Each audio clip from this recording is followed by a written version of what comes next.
What's going on, YouTube? Let's go. Titan Anderson Sports. You cannot spell Titans without putting that T-A in it.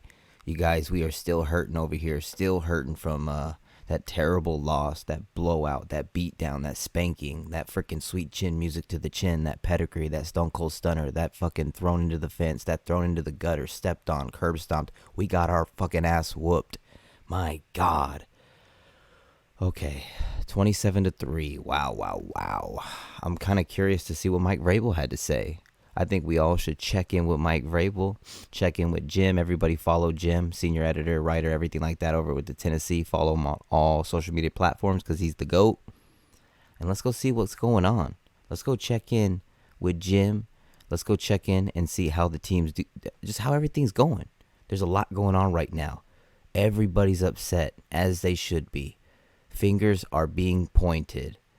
People possibly being blamed, especially by the fans, you guys, especially by the fans. So let's dip into this and let's talk about it a little bit. All right, man. It's pretty crazy. I still can't believe that we got our ass whooped that bad. I mean, pretty crazy, bro. So Mike Vrabel talked at the press conference, fellas, at the presser. And Vrabel said the Titans need to execute better in all three phases of the game to have success. It's true. Except defensively, I don't think it's our defense's fault, personally. I mean, you let the defense play with a lead. They're out there 80% of the time. So I think the defense is doing pretty well. Special teams actually has been doing really well, field goal-wise and punt-wise. So I think it's just offensively, like literally it's offensively. So I think he needs to kind of get, but that's what he always does. He just blames everybody. And he always kind of says the same thing.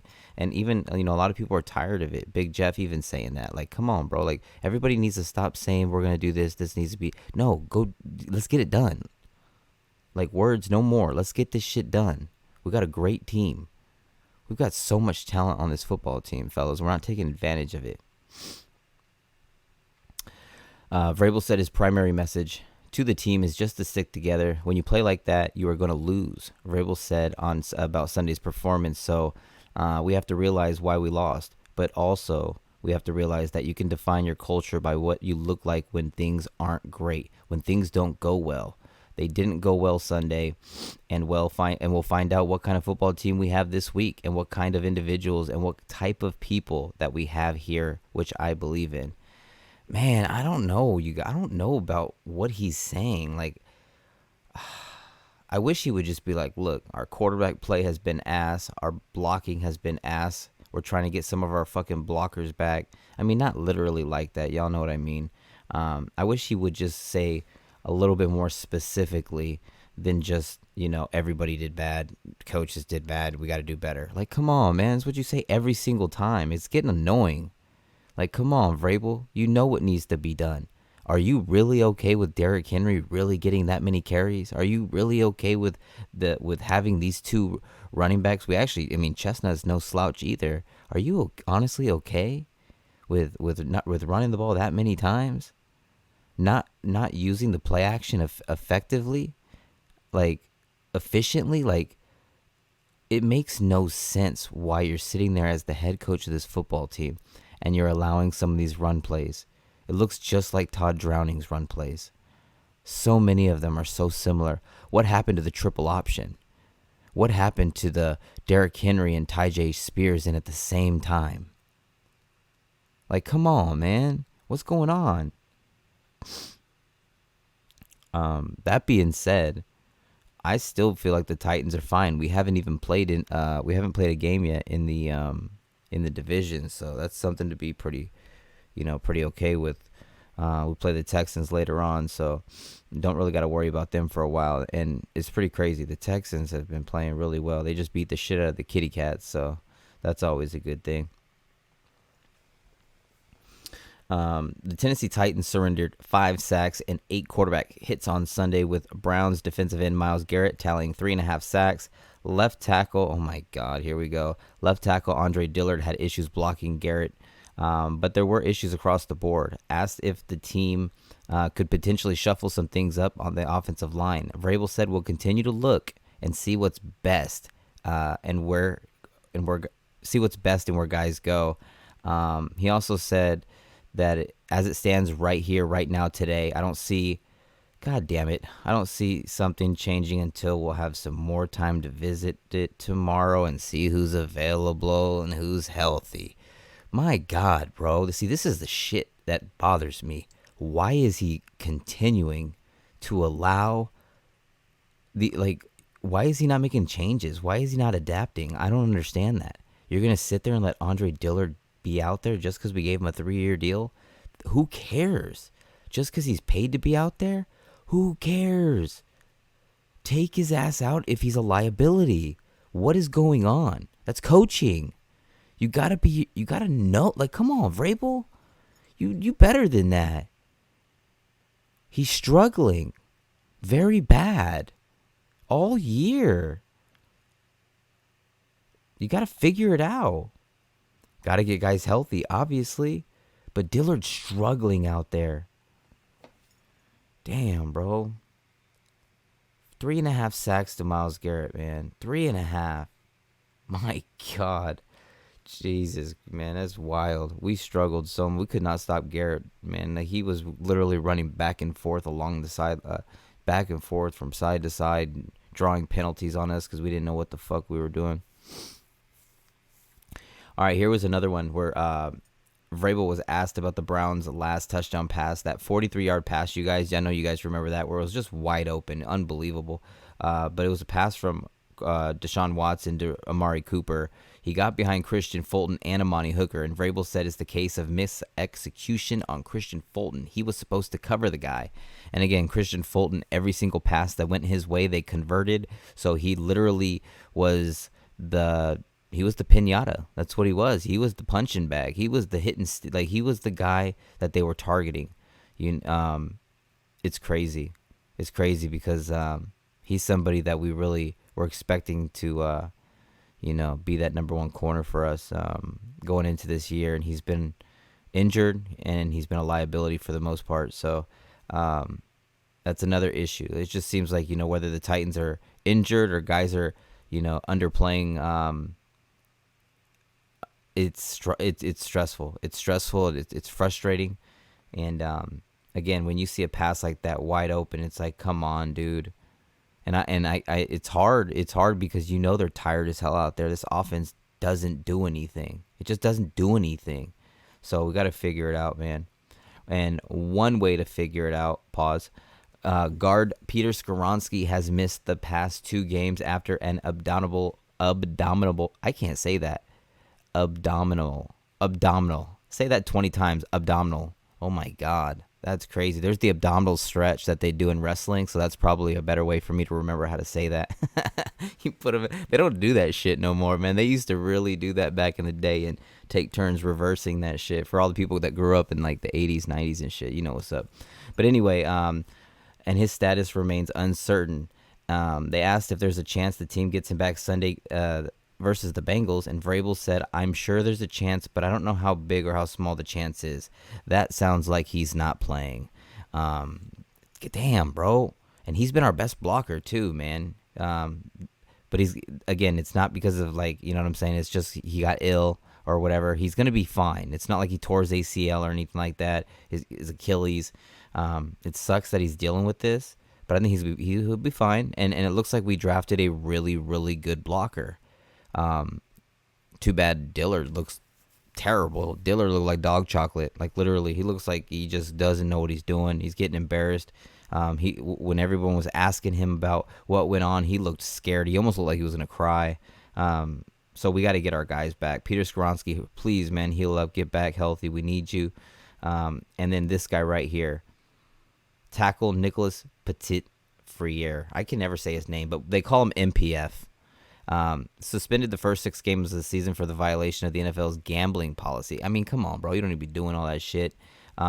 He rejoined the team on Monday. He's not eligible to play until October 29th against the Falcons. However, he's allowed to meet. He's allowed to work out. He's allowed to condition, train by himself Vrabel said, but he can't be at practice or attend games. But at least he's starting to become more involved. And when he does show up, it's going to be a big-time difference. Big-time difference. Hubbard has been really good so far, but he had a rough game last game. This could be a good thing, man. Got to get MPF back in that right tackle spot. Daniel Brunskill seems like he's doing really great. Aaron Brewer's too small. I'm sorry. They said he gained weight. He still looks way too small. He looks so small. I think he's just and he hasn't been playing great either.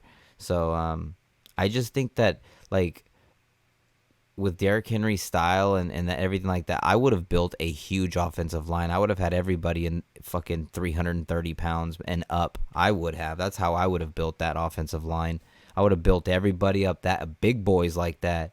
You know what I'm saying? And I would just have all types of different run plays, play actions, all types of quick throws, trick plays that involve, go routes and stuff like that through the play action. Man, I would design so much and scheme directly through Derrick Henry, man. But we just, we'd rather have a guy that looks smaller than Derrick Henry at center, I guess. Whatever. But getting NPF back is huge. We got to get him back for sure. That's pretty much it. We don't really need to look at it anymore from there. But one thing that it's just crazy to me, you guys, because we're struggling, and I didn't expect this to happen.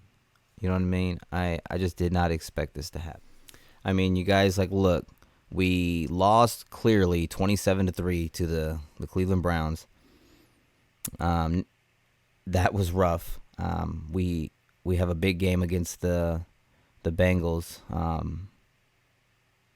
Joe Burrow still looks like he's kind of struggling a little bit here and there. He still looks like he's not himself. But that's a game where I'm really hoping we can kind of get it together, man. We need that. We need to get to 2-2. It's going to be a long fucking season if we lose that game. We got to get everyone healthy as possible. Get to that bye week as with as many wins as possible. I want to still be competitive. I want to continue to make a run at winning this division. And again, we haven't played nobody this year. In the division, I mean, AFC South. We haven't played the Texans. We have not played the Colts. And we have not played the Kitty Cats. So I'm telling y'all, man, I really think we're going to be okay. But I think next game is going to be huge. It's going to be, I think we're going to be able to see if we're serious. We're going to be able to see if they're making changes. We're going to be able to see if they're adjusting. And if I don't see a combined at least 30 runs with both of these running backs, then there's something else. There's something else going on. You don't have Derrick Henry and Tyjae Spears, and you don't run them. That doesn't make any sense. You run them, you waste the clock, you make the offense on the other side lose momentum always. You make their defense fucking beat up, tired, and bruised. And then you do what you do. Clock goes down, and you fucking just beat them up and score some points. We're not built to sit there and throw 40 fucking times, anything like that. Nah, that's not what we're built. Nah. The Tennessee Titans are built through Derrick Henry. Play that tough-ass defense. Punt the ball when we need to punt the ball with our nuclear weapon foot of a punter. Ryan Stonehouse is a fucking beast. He's been the best player on our team all year. It's crazy. It's frustrating, man. It's frustrating, but we'll get it together. Tennessee Titans. 1-2 right now, fellas. Again, 3.5 sacks given up on that left side. The Tennessee Titans have to do something. You can't. What about Chig? Where's Chig? Where is he? Where's Chig? I mean, he can't block. He clearly can't block. Every time I see him block, he's getting pushed over or just literally bulldozed. It's frustrating, bro. Like, it's so frustrating because that's a guy that we were expecting to have a fucking huge year, and he's been fucking hollow, man. Literally, Chig has been hollow, man. He's been invisible. You haven't seen him. I mean, yeah, the offensive line's trash, but Tannehill has missed him on open touchdowns that were there. But that being said, it's not there. It's just not there. And we were expecting him to be that guy for us. So hopefully he can pick it up. DeAndre Hopkins looks like he's been doing pretty well for us overall. I'm pretty happy with that, given his opportunities. Traylon Burks, man, everyone's still waiting for that explosion game. We just are. I don't know, man. We don't see any explosion plays. Like, we're not really seeing him. He had that drop last game that could have been a touchdown probably, right across the middle, and a crazy ass throw from Tannehill. But like, you don't see him making anybody miss, really. Think about it. You really don't. Like, when he does get the ball, he's getting tackled right away. When you see guys like Jamar Chase, Justin Jefferson, Devontae Adams, Tyreek Hill, the list goes on. With all these, these guys make almost everybody, almost all the first guys miss. They always get open. They always catch balls. I don't know. And I'm trust me, I got a Traylon Burks jersey. Everyone know, I'm rooting for him. I just don't know if he's got all the talent in the world. He can make every catch and do everything. But does he have that mentality of I'm a superstar. I'm the best. I'm this, I'm that, cuz he is quiet. He's hurt a lot, that's true. But what do we have in him? What is he going to be? Because like I said, man, you're getting these receivers coming right out of college, and you know right away if they're going to be a star, a really good player. Like, you could pretty much tell, especially given when they get opportunities early on. Traylon Burks is a first-round pick expected to really try and replace A.J. Brown as much as possible, and it has not happened. Not even close. There's a lot of things like that going on with this team. A lot of people underperforming for whatever reason. Whether it's, the ability of them, just not being 100% healthy, not getting enough playing time, I don't care. Everybody needs to do their job and take care of business. Let's go beat the Bengals. Let's go shock the world like we usually do against good teams, right? And let's see what happens. Ah, man. Harold Landry, where are you? Where are you? I'm still looking for Harold Landry. I have no idea where he is. Hopefully he can start figuring it out. Maybe it's time to, put someone else in. If Harold Landry's not going to be getting in and winning one-on-ones, because he's one-on-one, he's not double-teamed. He's not. You got to go get some sacks, bro.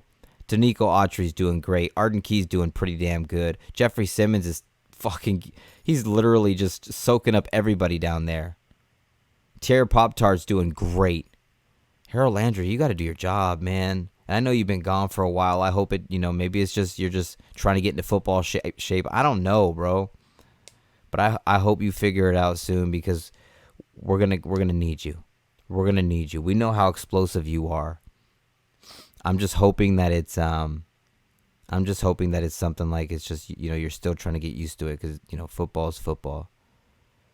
That being said, we're finally going to wear our blue jerseys, thank God. We need to go full night mode against these Bengals. Full dark blues. Full dark blues. And we need to take care of business. Ryan Tannehill, and I made a video about this earlier, about should we bench Ryan Tannehill. It doesn't matter if we should or not. He's not going to be benched unless we go to the bye week and we are fucked at the bye week and it looks terrible. Then that's the only way I see it possibly happening. Until then, every week it looks like it's just going to be really, really tough. If Tim Kelly doesn't want to incorporate Derrick Henry, doesn't want to use our running backs correctly, doesn't want to play this offense correctly, it's going to be a long fucking season and a top 10 pick. Let me know what you guys think in the comment section below. We went over everything. Let me know what you guys think about Mike Vrabel, the Browns, the Bengals, Derrick Henry, the run game, Harold Landry, everything we talked about, bro. Comment section below. I love you guys, man. Tighten up Code Blue Cyclops swag. You can't spell Titans without putting that T-A in it. Garfield, Bengals, payback. We coming. Let's go. Wow.